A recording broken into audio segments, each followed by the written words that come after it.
Well, my wife, Marion, worked with a colleague named Steve while we were serving in Virginia. Steve brought Jan home to meet his family on a Thanksgiving day some 40 years ago now. They'd been dating for quite some time and were beginning to talk about marriage, and so naturally, Steve wanted the family to meet Jan. Steve's mother had a beautiful, well-kept home adorned with all of the finest things, ironed linens and silver candlesticks and antique family heirlooms. She had it all, right down to those silver napkin rings that went at every place setting on her dining room table. In fact, not only did she have one for every place setting, but each was engraved with the family member's name so that he or she always knew where to sit and, more importantly, where they belonged. Of course, she also kept blank napkin rings for visitors to her table, like Jan. Being that it was Jan's first visit, obviously she sat at a place with a blank napkin ring, and she continued to do so for many more months as Steve brought her home back with more regularity. But as long as they were dating, she always had a blank napkin ring waiting for her on that table. Finally, they get married, and after the wedding, after the honeymoon, they returned back to Steve's mother's home one evening for dinner. Jan was so excited that once and for all, she'd have her name engraved on her very own napkin ring. She'd finally truly belong in the Jones family. You see, there had been rumors that it took years after the wedding before in-laws had their names make it on to the napkin ring. I mean, can you imagine such a thing? But she knew she was different. Steve's mother loved her the best. Besides, Jan had been dropping hints at every possible opportunity that she just couldn't wait to have her own napkin ring. So everyone began to take their place around the table, Jan looking intently for her new napkin ring. But there wasn't one. It was still blank. She couldn't handle it any longer. She looked up, and her now mother-in-law, in disbelief, tears streaming down her face, and she said, "Really? Still a blank napkin ring?" To which her mother-in-law replied, now with tears in her own eyes, I know.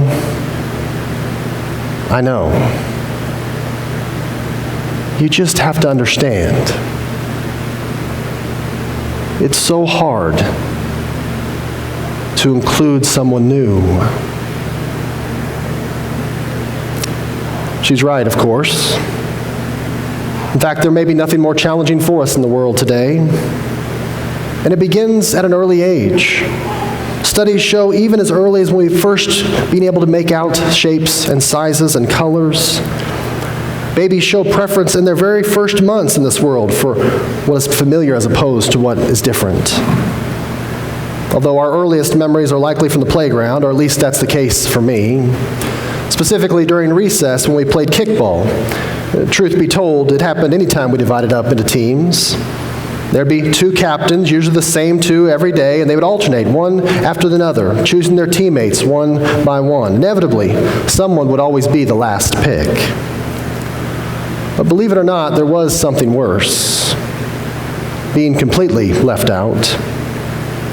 If there was an uneven number of players, someone wasn't just the last pick, someone was altogether excluded. And usually it was the one already marginalized in the school, or if he or she was lucky, the new kid on the block. Perhaps it's something built into our very DNA, or something we learn on the playground, or some mix of the two. Regardless, it seems to be the norm. Exclusivity, that is. And you don't need memories from your childhood to confirm this reality. Just pay attention to the world around you. And how many organizations or institutions or individuals, for that matter, are saying these days things like, everyone is included, all are welcome, you belong here. I was reading an article this week about university admissions and how much more competitive it is to attend college these days, especially the best schools in our country. Yale, for instance, received 26,000 applications for the class of 2013. Of that number, only 7.5% were actually admitted. My guess is that percentage has decreased since those statistics were released. After all, the truth is most schools, organizations, and groups are accepting fewer and fewer people these days.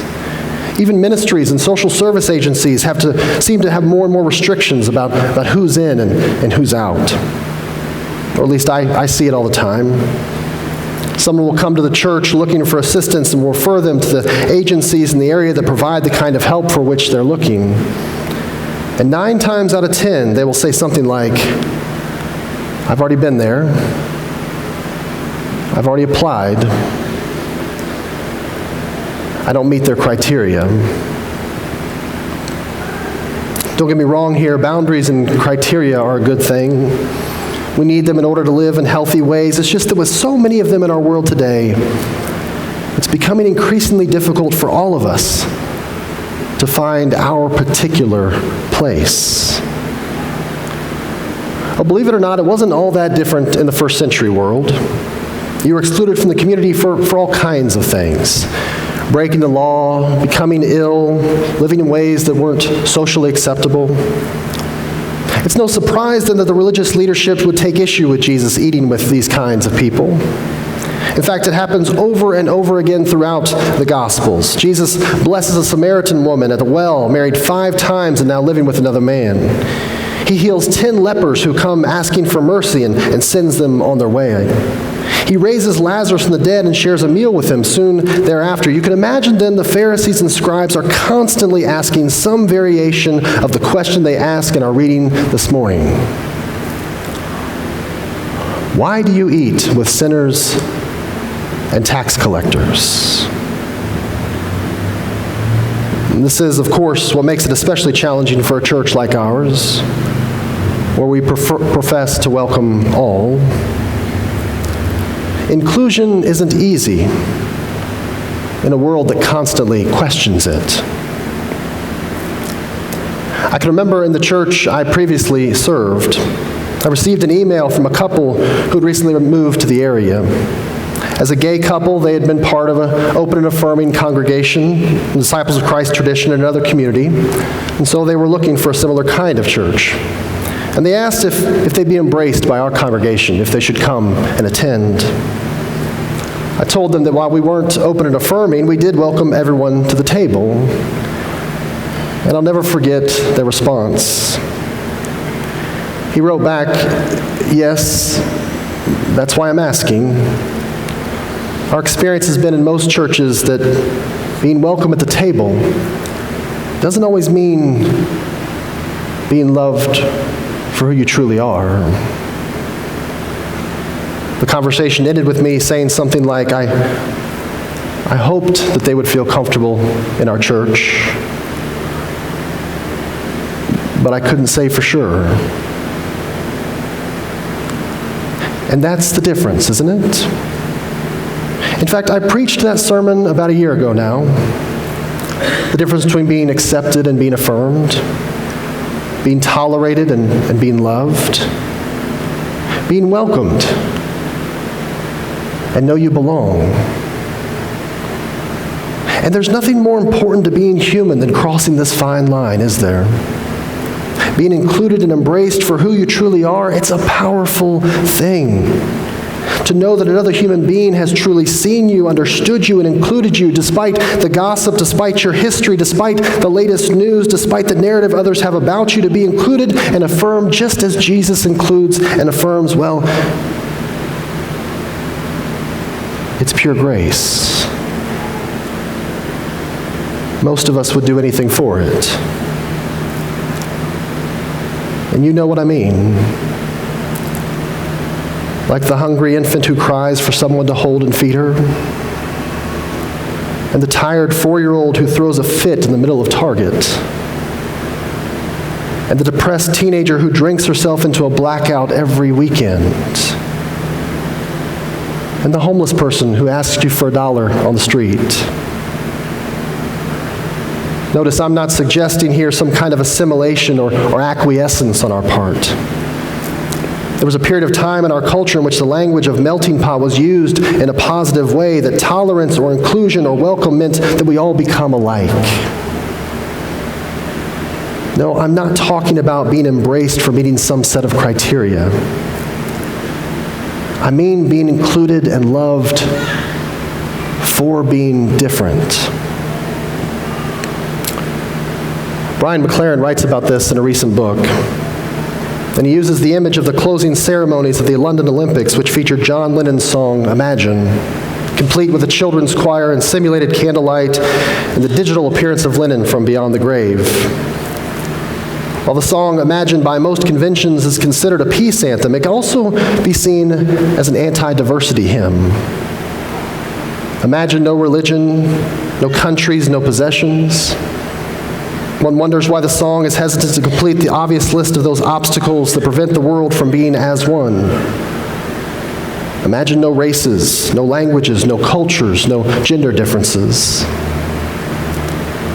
The song's dream of a world with nothing to kill or die for pictures difference as the root problem and its elimination as the solution.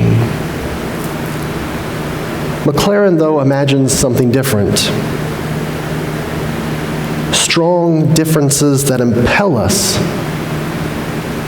toward loving each other.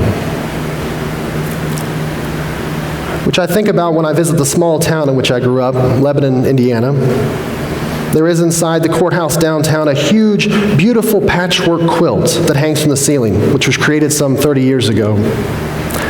At the time, the idea was that each family in the community could create their own patch, and then quilters then stitched those patches together as a representation of our town. It's an image of individuality and community, of difference stitched together by love, of unity in our diversity. I still enjoy going back and looking for my family's patch. But what I'm mindful of in doing so is seeing it as part of something much greater than myself. In fact, the last time I saw it, if I'm honest, I thought about you. Because that's what makes Sandy Springs Christian Church different in my mind, and I suspect yours too. At our Visioning Summit back in July, the words acceptance, inclusion, and affirmation were some of the most often expressed in describing the spirit or the heart, if you will, of this congregation. And you only need read the announcements on the back of the bulletin to be reminded of this. We'll have another interfaith service next month at the local synagogue and mosque. We have folks from our congregation this very morning participating in an interfaith habitat build here in Atlanta. We've been engaging these last several weeks a study on gender and sexuality and Scripture, and we began an All Abilities ministry recently, which we hope to expand. We go to the Community Assistance Center once a month to care for those in need. We send our youth annually to Mexico to build a house for those who live in different ways and in a different culture, and our sanctuary on any given morning is full of different religious backgrounds and political affiliations and races and socioeconomic status and gender and orientation. Because you see, gracious hospitality is in the DNA of this congregation. Radical welcome is in the spirit of this church. Intentional inclusivity is at the heart of Sandy Springs Christian Church. I mean, isn't that at least in part the reason that you give of your time, talent, and energy here? Isn't that at least in part the reason you care deeply about this church and the God you experience through its ministry to you and to others? Isn't that at least in part the reason you are here this morning? I don't know about you, but it certainly is for me. Because at Sandy Springs Christian Church, we aren't just welcome at this table.